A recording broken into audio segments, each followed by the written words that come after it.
Hello guys, how are we doing and welcome back to the channel. Today we're going to be looking at how SR works within Black Ops 6 ranked play. With that understanding, we're then going to be looking at how we can get more SR, which will in time give us higher rank within Black Ops 6 ranked play. So if you feel like you don't get enough SR, if you feel like you're doing better than your teammates but somehow they're ranking up quicker than you, or if you feel like that you generally just want to rank up quicker, then hopefully this video is going to give you all the information you need to play and make better decisions to hopefully increase the SR you gain in ranked play for Black Ops 6. We're going to be including things from the Treyarch Associate Director, what they've said about how SR works. We're going to be looking at what specific stats and different playstyles determine what SR you get and how it affects your hidden performance rating, which is what we're going to get onto shortly, and then generally how to just get more SR. So the first thing I want to do is go into what the Associate Director at Treyarch has said. This tweet refers to when ranked play was in MW2. The ranked play system has not changed, which we do know about from recent Treyarch tweets and recent Treyarch blog posts. We know the SR system is pretty much the same. So we'll read through together and we'll go through it as we do. So your displayed SR represents your rank play skill and determines your skill division. In MW2 in Black Ops 6, everyone begins at 0. You gain SR when you win, you lose SR when you lose, with the amount of SR determined by a combo of personal and team performance. Okay, so that's fairly important. There's another factor driving SR gains, and it's a hidden skill value we track for each player that they call hidden performance range, or HPR, which is what we're going to refer to it as throughout the video. So if you hear me say HPR, I mean this hidden performance range, hidden performance rating, whatever you guys want to say. Now, HPR is how good or underlying performance systems think you are and how we predict you'll stack up against other players. And that system is what I'm going to be going into later in the video, okay? Beat players with a higher HPR than you and your HPR goes up, fall short of expectations and it goes down, perform consistently and your HPR narrows in, okay?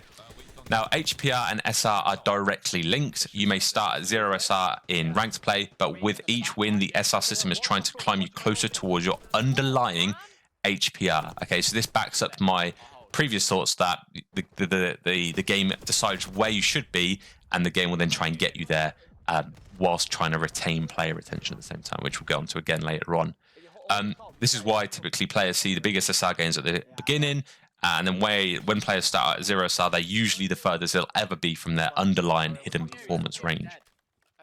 The distance your SR away is from your HPR also determines the minimum and maximum amount of SR available to be won after your next win. Where you fall in this min-max range is determined by two key factors: personal and team performance. Okay, so this is quite important. So in lower divisions, we put a premium on personal performance to try and graduate better players out of the starting divisions quickly, and if you perform well in these divisions, you'll earn close to the maximum amount of SR available based on the current distance from your HPR. So you start at 0. A lot of you guys probably got nearly 500 SR. I personally got 500 SR in my first game, and it's just to get you out of them quickly. And again, it is solely based on your individual performance, your individual hidden performance range, okay? In higher skill divisions, we focus more on team play, and that all winning play styles are equally rewarded and teamwork is encouraged. In these higher divisions, and when he says higher divisions, this typically means diamond and above. Sometimes a little bit in platinum, but diamond and above tends to be what they refer to when they say higher skill divisions. In these divisions, how much of your available min-max SR range you earn is primarily based on the performance of your team versus your opponent. So if you win 250-0, you'll get the maximum amount of SR. When you're in iridescent versus a 250-240, you're going to get less SR. And that difference is mainly prominent in those higher skill divisions, okay? Now, as your as your actual earned SR starts to catch up with your hidden performance range, the amount of SR you'll earn for wins will start to slow and level off. And at this point, SR gains may be slow going, but if you manage to improve your overall performance, HPR will rise, which again, we're going to get onto later, and carry your SR with it. And then he goes into a little bit of an example here where he says, we see a lot of questions like, I top fragged, why do my teammates earn more SR? If you see someone else earning considerably more or less SR than you, it's likely due to a difference in how close either of you are to your HPR. Okay, so hopefully that gives you a general insight, but again, we're going to be getting into what determines your hidden performance range next, so stay tuned. So what is HPR? What determines HPR and therefore the SR you get? So the hidden performance range is the same thing that determines what lobbies you get into in regular multiplayer matches. It's what people call skill-based matchmaking. That level, that hidden performance rating, let's call it, it gives you is how it determines what lobbies to put you in, even in public lobbies, and even in normal ranks, even pubs. Okay. Now they haven't officially defined what can be, what causes this or what drives this, but they put a patent in a few years ago, protecting their skill-based matchmaking mechanics and the machine learning they've got in the game. Basically, the algorithms they use to determine a hidden performance rating for a player. I'll leave the link to that down in the description for any of you who are interested, because it's a good read, and it does give you, if you can understand it, because it's quite a little bit of complex language in there, it's got a good insight into the full use of SBMM techniques as well. So essentially they use data to determine what a player's skill level is in relation to everybody else, okay? It encompasses two main factors, okay? Player behaviors and quantifiable performance data. So player behaviors are things that the player tends to do normally, and then quantifiable performance data is the scoreboard things you see at the end of a scoreboard, okay, at the end of a match on a scoreboard. So data about a player can include, for example, the number of kills, the frequency of deaths, the points scored, so score essentially, the weapons they've used, the gameplay frequency, player speed, player movement, cause of death, things like that. They also use player traits to determine the play style, which is very important, of a player. Okay, so this is how they determine the play style, which is going to be very important in a second. And that also feeds into HPR. So those things include KD, average kill distance, weapons used, distance traveled, speed, how linear your movement is, whether you're weaving or whether you just go straight to an objective, the use of movement techniques such as jumping, diving, strafing, sliding, crouching. Those things all go towards your player style, what style of play the game has determined you to be part of. And then there's separately, okay, so you've got the player style, which is all the things I've just mentioned. Separately, they've got strongly correlated stats that determine the player's skill, and that includes weapon and grenade kills, headshots, headshot percentage, headshot kills, accuracy, total deaths, score per minute, and the amount of successful challenges, which is quite an interesting one, because that essentially means I've got a one-on-one gunfight. If I win that gunfight, that means more to my skill rating than it does then if I'm shooting someone in the back who hasn't even tried to shoot me. Okay, so that's quite an important one. 1v2s in S&D as well, those sort of things build into this skill, this player skill. So in short, they track everything you do in game and give you a performance rating, this hidden performance rating, based on these two factors. Okay, they take a combination of play style with the actual player stats to determine the skill rating of any particular player. Now, let's try and break down this process in the shortest way possible for you guys here. So what they do, they determine the player play style using movement, speed, average kill distance, KD. They evaluate the player performance using score per minute, accuracy, kills, challenge success. They compare the performance to other players of that play style. So you'll have the best player and the worst player, as you can see here, and it will say, okay, you're about there. That's how you compare to others of that same play style. And then it will determine what percentile a player sits in. So whether you're in the top 1%, top 20%, top 30%, and then this just builds up a hidden performance range, okay? Now, when it comes to ranked play, an SR number will then be determined based on this, okay? So if you're bang on average, you'll be right in the middle, and you will sit perfectly between the worst player and the best player's SR. But like you can see here, if you're in the top 30%, you're going to be sat perfectly. If you're like exactly, I mean, this is probably rare, there's probably one individual player who's sat exactly in this position, but let's say you're exactly 30% within the top 30%, you'll be exactly 30% between the worst player and the best player of that play style, okay? And that's when it determines to give you SR. So the game will then give you enough SR each game to get you there eventually. So that's your projected SR score, and the game will try and get you there every time you play, okay? But it won't just give you all of this SR, which we'll get onto in a minute, because it needs to build player retention and keep you playing, okay? So that's where it projects you to be, and it'll give you an amount of SR depending on how close you are to that projected SR / hidden performance rating.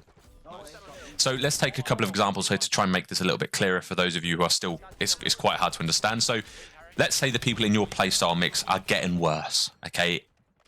Which probably is unlikely to happen, but you are getting no better or no worse. You're staying the same, but players in your playstyle are getting worse. You'd get more SR because you now sit higher in that group and go from being in the top 10%, for example, to maybe the top 5%. And then you will get more SR to get you up to that 5% level. Now, on the flip side of that, let's say you are getting no better right? But the players around you in your playstyle mix are all improving.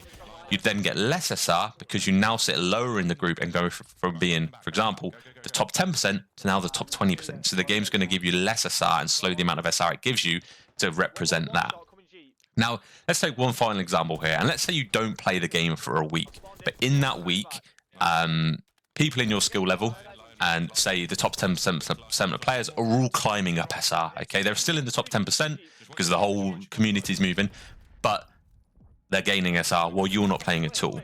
When you play your first game after that week, and the game pretty much determines you are the same as you were before, it thinks you're the same skill level before, it will give you more SR than usual to help you keep up with those players who are out of your skill group, okay? Obviously, there's a barrier there where absolute grinders who are playing 24/7 are just going to keep grinding, but they'll probably get no more than 30 SR because of how much they're playing, okay? So, you're probably asking, why does the game not put you instantly into your hidden performance rating? If the game determines I should have 6,200 SR, why does it not just put me there? Which we're going to get onto now. And the main reason is they want to keep the players playing. They want people to play the game as much as possible, and that's pretty much the sole reason they're doing it.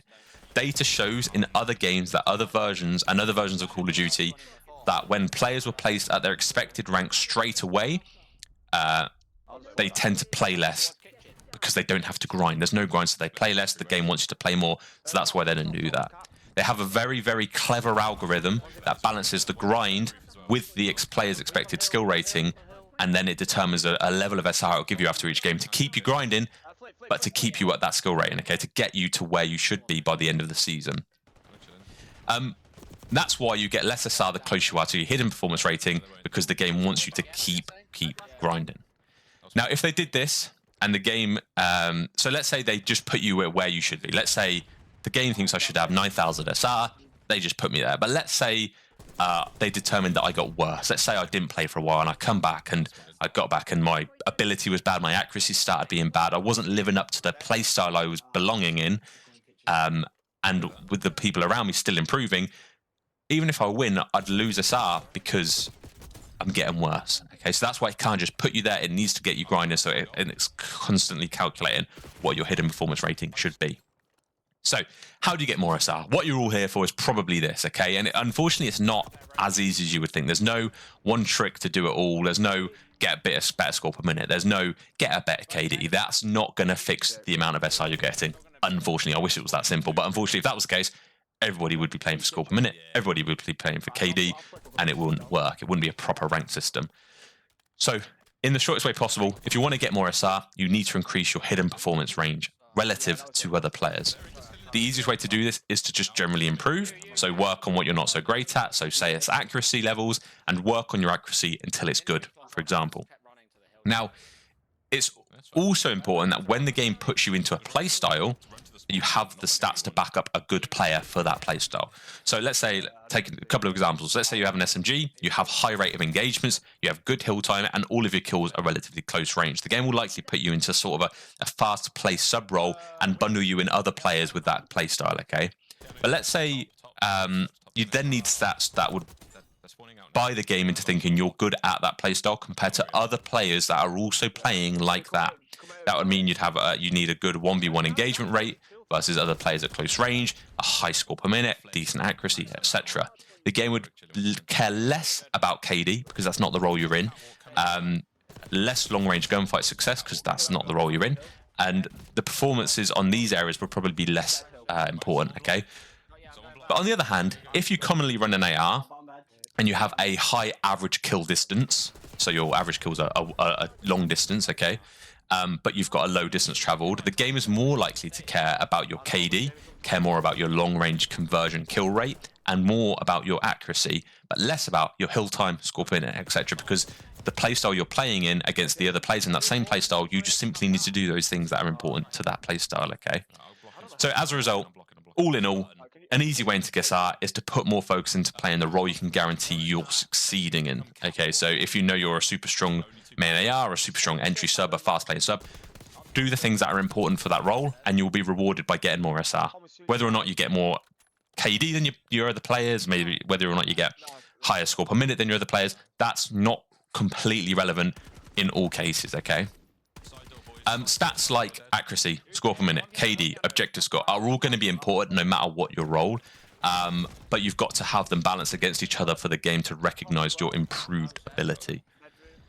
So, unfortunately, in a real super summary, the most simple way, not the easiest, the most simple way to get more SR is to get better. That's exactly what it comes down to. If you get better, the game has a very clever algorithm, very clever AI machine learning that knows that you've got better because of the way you're playing the inputs into your control, into your keyboard and mouse.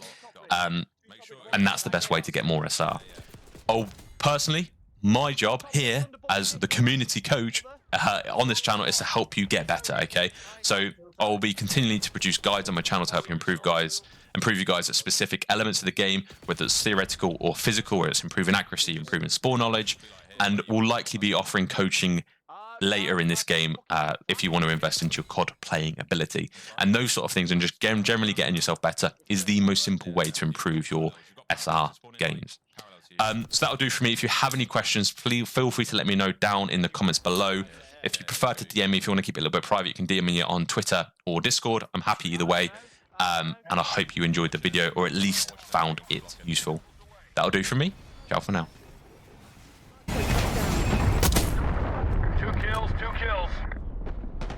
All right, I've got your full pinch. Watch bedroom. I've got closet. Watch bedroom. Yeah, I'm watching bedroom. Oh, top steps coming down. He's going to be blocked. Big fucking that him kill. or not? Yeah, big fucking kill. Shit, I was holding all of it. Right now. Behind Harry, behind another one stairs. Oh. Yeah. Sorry, man. I should have pulled back there. It's me that. No, it wasn't. I could have been blocking. No, you were fine there as long as someone was blocking. Dead. Spawned out. Hardpoint identified. They're gonna be. Are they piano? Yeah, they'll be back left. They'll be back left. On it. Kitchen B. Yeah. You. Hostiles Dead. have captured the hardpoint. Okay. The top roof, not weak. Good kill, man. Top cat. Nice, good shit, boys. Mission goals agreed. Shit, boys.